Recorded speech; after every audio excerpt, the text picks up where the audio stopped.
আসসালামু আলাইকুম, সবাইকে স্বাগতম।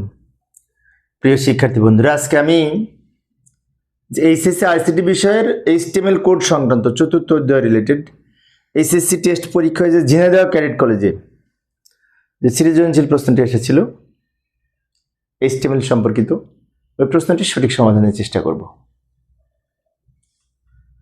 তো আলোচনায় আছি আমি মোহাম্মদ সিরাজুল ইসলাম। চলো শুরু করা যাক।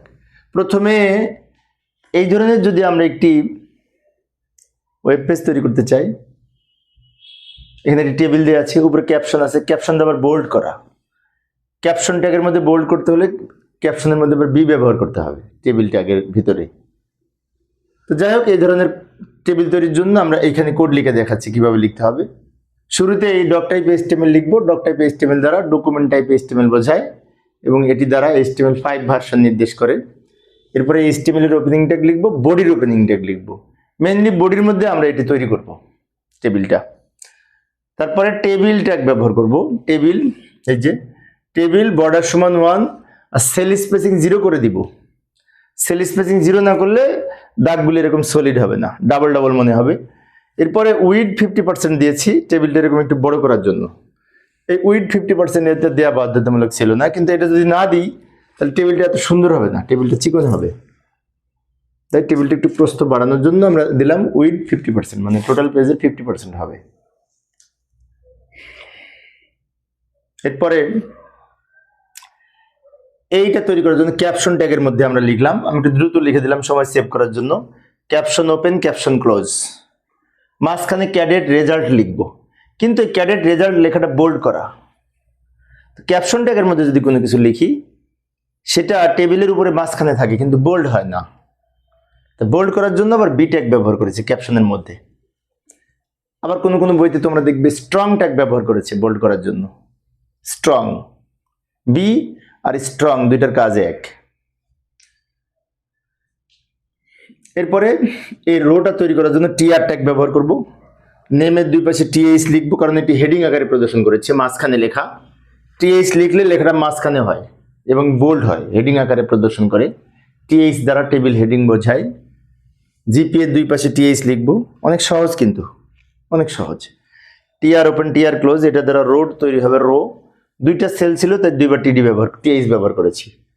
অনেক শিক্ষার্থী আমাকে প্রশ্ন করতে পারে, এখানে যদি টিডি ব্যবহার করতাম, টিডি ব্যবহার করলে হতো, তখন আবার অ্যালাইন সমান সেন্টার লিখতে হতো মাঝে নেওয়ার জন্য, কারণ টিডি লিখলে মাঝখানে যায় না, ওটা লেফট অ্যালাইন হয়, এরকম বাম দিকে থাকে।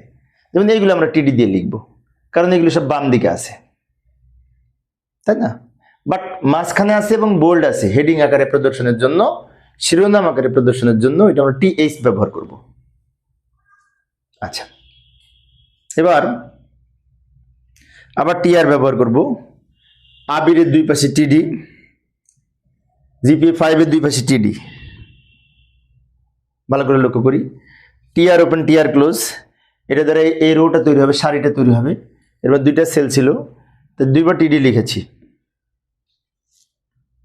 ওকে, এবার এইটার জন্য আবার টিআর ওপেন, টিআর ক্লোজ করব। ভালো করে লক্ষ্য করি, এই যে টিআর ওপেন, টিআর ক্লোজ, নিচে টিআর ক্লোজ করব। রহিমের দুই পাশে টিডি, 4.8 এর দুই পাশে টিডি। আবার বলছি টিআর ওপেন, টিআর ক্লোজ, দুইটা সেল ছিল দুইবার টিডি ব্যবহার করেছি। আমি যদি এখানে লিখতাম অ্যালাইন সমান সেন্টার, অথবা টিডির মধ্যে লিখতাম অ্যালাইন সমান সেন্টার, তাহলে লেখাগুলি মাঝখানে, সেলের মাঝখানে থাকতো। যেহেতু বাম দিকে আছে তা আমি শুধু অনলি টিডির মধ্যে লিখলে এই টেবিল যেইটা বোঝায় এবং যেটি লেফট অ্যালাইন হয় বাই ডিফল্ট, মানে বাম দিকে থাকে। এই সারিটা তৈরির জন্য আবার টিআর ওপেন, টিআর ক্লোজ করব।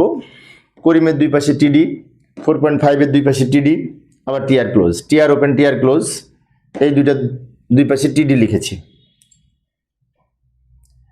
এবার আমাদের এই পর্যন্ত লেখা শেষ। এখন ক্লোজ করব সবার শেষে, টেবিল ট্যাগ ক্লোজ করব। এই যে টেবিলের ফরওয়ার্ড স্ল্যাশ ব্যবহার করে টেবিল ট্যাগ ক্লোজ করলাম।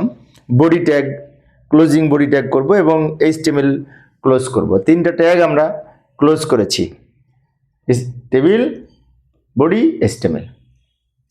এইভাবে আমরা এই ধরনের ওয়েব পেজ তৈরির জন্য HTML কোড লিখতে পারি। তো প্রিয় শিক্ষার্থী বন্ধুরা, এই ছিল আজকের আলোচনা। আমি অল্প অল্প করে আলোচনা করি, একটা করে প্রশ্ন শিক্ষার্থীদের অনুরোধে। পরের ক্লাসটি দেখার আমন্ত্রণ রইল। খোদা হাফেজ।